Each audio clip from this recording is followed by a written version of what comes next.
цял живот. Това е начин на живот, не е само бойно изкуство.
Свързахме се с господин Джамбо и започнахме да работиме.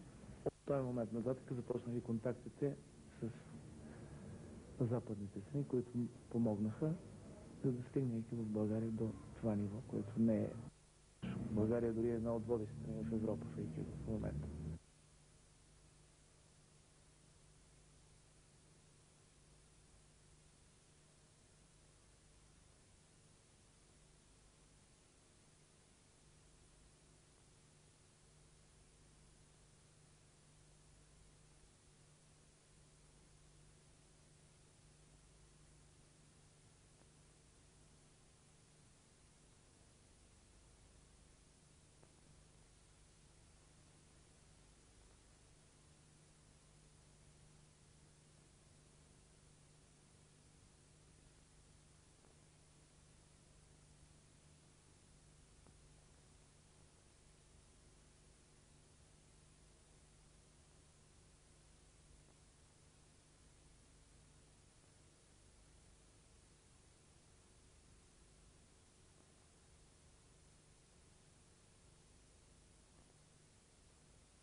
Събрани и така желанието да работим в бойните изкуства. Това беше една стара идея. Нали, да се направи една организация за бойни изкуства. Събрани в клуб Хан Аспарух. Жоро се занимаваше с айкидо, аз се занимавах с карате и желанието ни да помагаме и да преподаваме, да се учиме ни събра заедно. След случайно беше срещата. Се разпадаше организацията Хан Аспарух и се обособяваха отделните бойни изкуства като отделни федерации. Тогава беше първата ни среща. Жоро го познавам от 1988 година. Лично се запознахме на една сбирка на Хан Аспарух, който тогава беше първия неофициален клуб по бойни изкуства. Жоро беше един от лидерите на айкидото и фактически първото ни лично запознанство с него датира от 1988, може би октомври месец.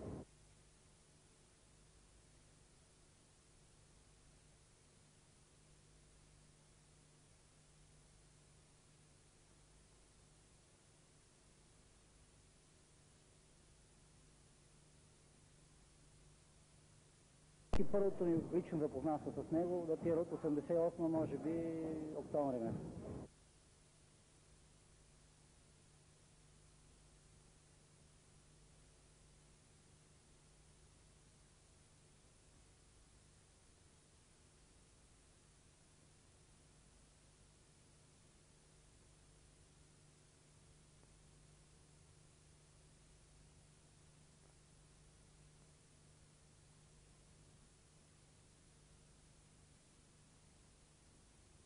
Беше винаги усмихнат, много лъчезарен, раздаваше се, помагаше ни да разберем и другата страна, защото айкидо е дефанзивно изкуство.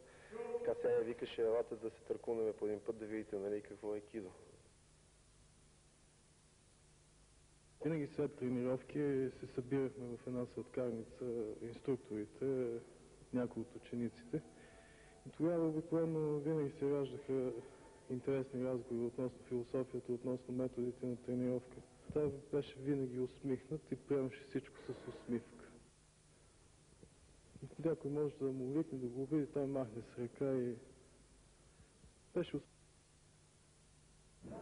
Това, което беше характерно за него, което го отличаваше, беше, че той беше винаги много усмихнат. Докато така повече от тях се приемаха много на сериозно, което беше грешка на всички нас по това време. Той беше единственият човек, мога да кажа, който беше винаги много усмихнат.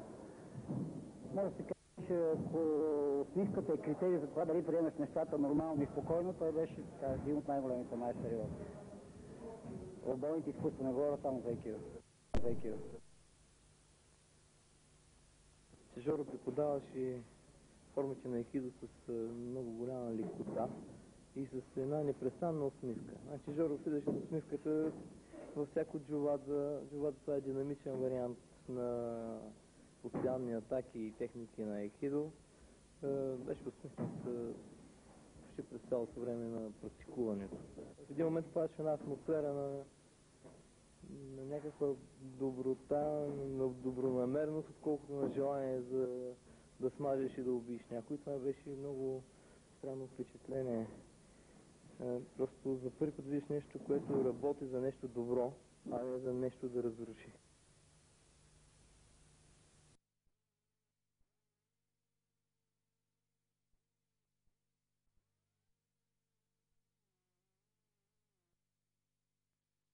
Човек, който винаги може да помогне на другата си, всеотдаен. Нещо, което много ме е впечатляло и ми е правило така добро впечатление. Това е, че той не завиждаше никога. Това е един човек с широко сърце.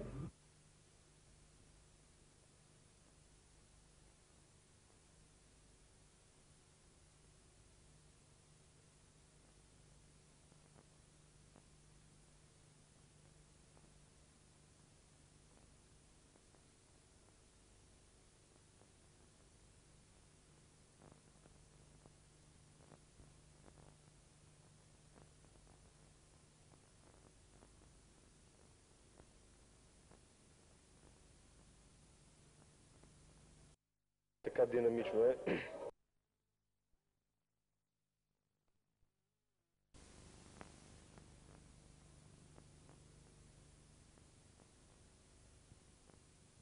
Карате е малко по-агресивно, така като бойно изкуство.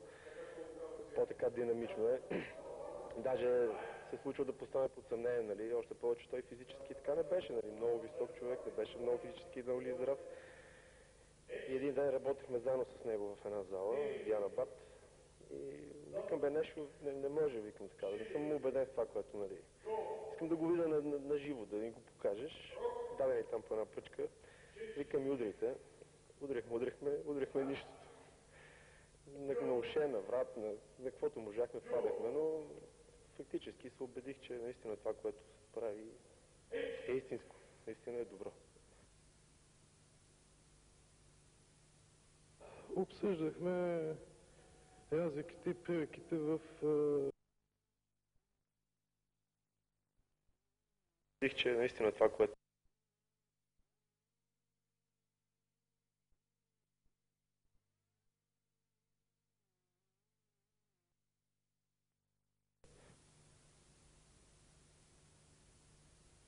Обсъждахме разликите и приликите в бойното изкуство, айкидо и традицион и като философия, и като бойно изкуство. Най-накрая се стигаше до едно положение, че се оказваше, че едва ли не едно и също, но просто пътеките са различни за постигането му. Всичко, което той правеше, много така тясна връзка бяха много високо техническо ниво и много голямата артистичност. Мисля, че пак повтарям, това, което той направи, за мен е един така от най-високите върхове. Не говоря за бойно изкуство, говоря за адаптация на бойно изкуство и говоря за нещо, което е много приятно за гледане.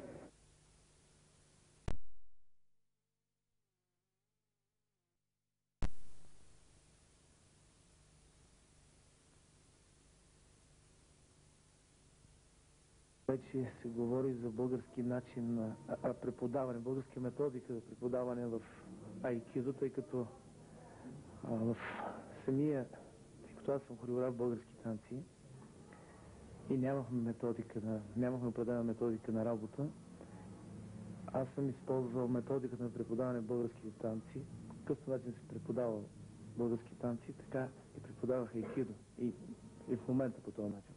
И да има някаква такава български начин на преподаване на айкидо.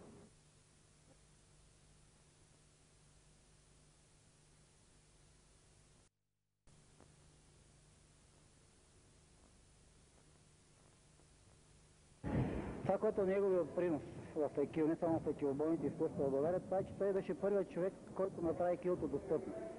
Първият, който правеше демонстрациите, така че те бяха много интересни, бяха много занимателни и може би той е човек, който най-много допринесе в бойните изкуства, специално в айкидо, да се толкова много деца. Неговите демонстрации бяха, освен че бяха на много високо техническо ниво, бяха и много интересни, с много комични елементи, на много високо темпо, много добре режисирани. Аз не се наемам да го оценявам като човек, който е специалист в айкидото. Аз го оценявам като човек, който изключително много е допринесъл много деца да се запишат да тренират бойни изкуства. Той ги направи бойните изкуства и специално айкидото много по-човешко и по-достъпно.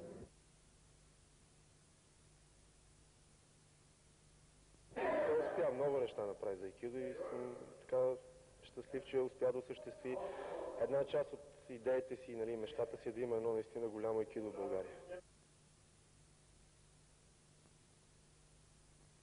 Георги Иванов е човека, който постави айкидо в България на едни сериозни основи. На практика той е основоположника на организираното трениране на айкидо в България и разпространението му из цялата територия на страната. Той се грижеше за много неща и в организационен, и в технически план. Сега нещата сме ги разпределили между хората, които са в управителния съвет и в техническата комисия.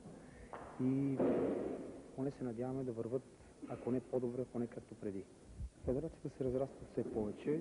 В момента 25 са клубовете в 19 града в страната и вече имаме клуб извън границите на България, в град Скопие, Македония. Членовете също растат.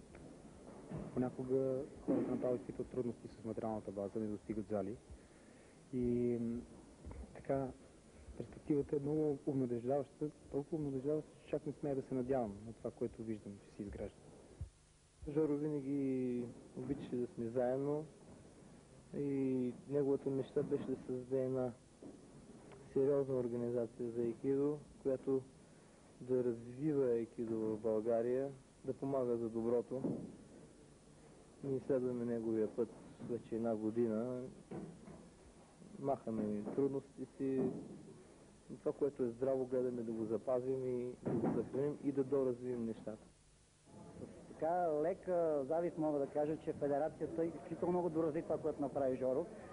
И пътя, по който сега тя е поела с много голяма масова, с много така човешки и приложим вид на нещата, които се преподават, с тази широка рекламна кампания, мисля, че в момента е едно от водещите места в бойните изкуства и лично аз ги поздравявам. И мисля, че Жоро това, което направи, е доразвито в най-добрия вид.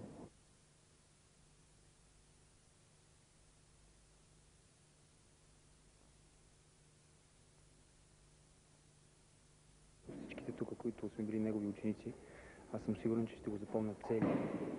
С всичко всичко, което го характеризираше, такъв ще остане винаги в нашето съзнание, нашия сенсей.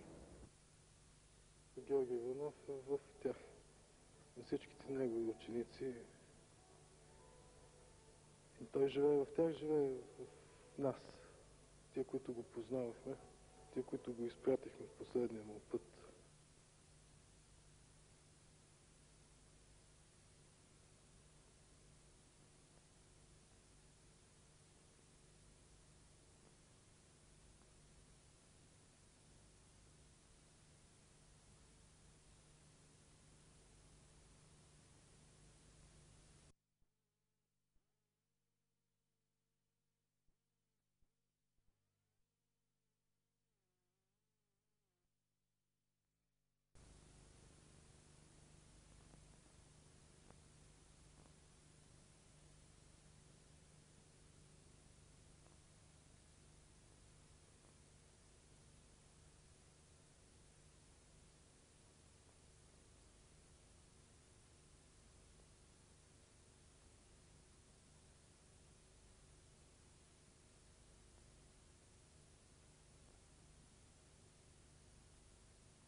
Да бъдеш в хармония с всичко около самия себе си и в хармония с природа, с всичко, което ни заобикаля с една дума.